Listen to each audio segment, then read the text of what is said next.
But this is a big thing for business owners because trying new things is risky. There are zeros on the end, and nobody wants to fail. I mean, part of business is we got into this thing because we love to win. Yeah. So are you willing to tell us about a time you had an idea that you executed and it just flopped? Yes. But, I was thinking about this and thinking, why did I agree to do this? That's my first thought.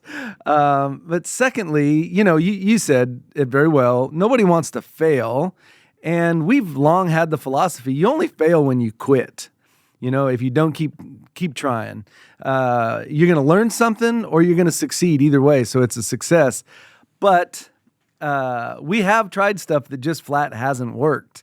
And I think the biggest takeaways are, what did we do in that decision-making process that needed to be different? So don't worry, I'm going to give you a straight answer and tell you about a time that we did something that didn't work. But I'm going to start with a punchline and just say, we didn't make the decision the right way. It wasn't necessarily that we just made the wrong decision or went with the wrong idea. It was how we went about coming to that decision that screwed us up.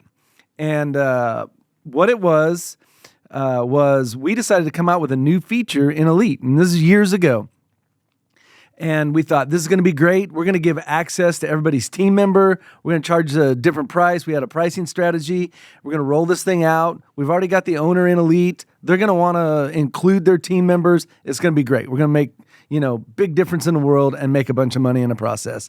And it totally flopped. Nobody signed up for it. It didn't work. It was a nightmare technologically. It created all kinds of problems, and it just flat was a failure. But the thing that we took away from it, at least that I took away from it, was how we got to that decision. Why did we do that? And the truth is, George, we got to Q4 in a year.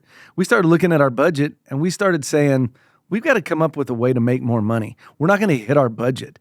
What could we do? What are some ideas? Let's throw some ideas on a board and try these ideas and see if any of them will work and get us to where we want to go. And that's just 100% the wrong way to look at coming out with something new in the marketplace. So the learning from that was we need to relook at the whole process of how we execute an idea and when and if we do that, which is honestly the hardest part. Ideas are a dime a dozen. We got ideas all day on the whiteboard, but realizing, that one is actually worth doing, that's the hard part. That's the hard work that teams have to do every day. Yeah, and the truth is, like you said, we've got a lot of ideas. The hard part's not coming up with the ideas. The hard part is getting our team on board with the idea and everybody pulling in the same direction. That's tough. And the thing is our team is smart. They're smart people. And when they see us as leaders act out of fear or make a decision out of fear because we're not going to hit our numbers, or it isn't even about the numbers, it's about the fear of letting our leadership down. It's about the fear of embarrassment, of not doing what you said you were going to do. The team picks up on that. They know, they can see that. And they're like, this feels like a money grab. Why are we doing this? This isn't a good idea.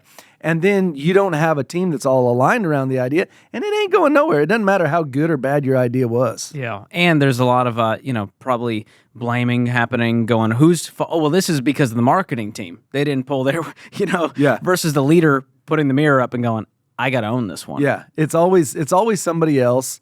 One of the things that we fall prey to all the time is this thing called the fundamental attribution error.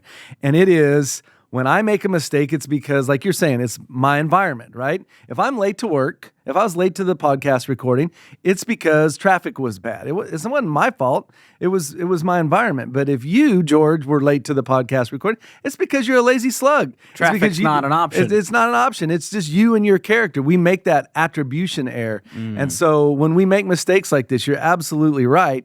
The first thing we do is not look in the mirror and say, gosh, what did I do? What was the mistake that I made? We don't, as humans, tend to do that. But the fact of the matter is, we made that decision to launch this idea. Team member access was what we called it, out of fear, without good planning, without incorporating our team in the decision-making process, and it flopped. So no matter what idea we executed, we here at Ramsey, here at EntreLeadership, we retro things. What is the strategy, the framework that we use to do that? A lot of times we ask these kind of 4 questions about something, a project that we've just done, and like you said, we call that a retro, and we'll ask, what worked about this? What didn't work about this? What were we missing? And then the last question is, what were we just confused on? So what worked, what didn't work, what was missing, and what was confused? And if we can set our ego aside and have a real honest conversation about that, we get to the last 10% of truth, and we tend to not repeat that mistake again. We're gonna fail. We're gonna try stuff that doesn't work. If you're not trying stuff, if we're not trying stuff and risking it not working, then we're not pushing hard enough. That's gonna happen.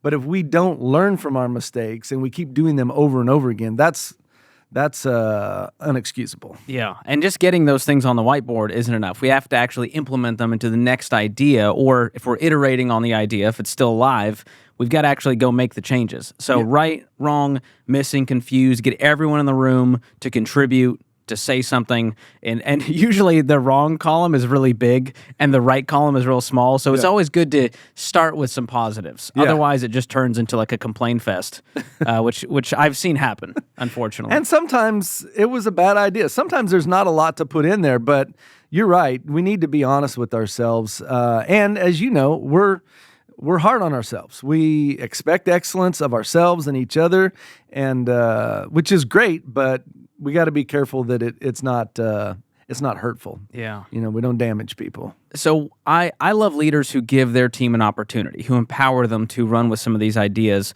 But how do you handle it as a leader when an idea flops? And it truly was, hey, you ran with this, I gave you the opportunity, it didn't work out. What's the right way to go about that? Well, let me start with the wrong way to go about that, and that is to blame that team, to throw that team under the bus publicly and say, I gave them everything that they needed, and, it didn't work because of how they screwed up. So you don't want to do that. We don't, we don't criticize in public. We praise in public. And so if something needs to happen, we've seen Dave set this example really well for the entire organization, and we've done this at all levels. We have to do this with our own teams, and that is just get up and say, y'all, this didn't work, and I led us in this effort that didn't work, and so that's on me. Now, we've all been in this together.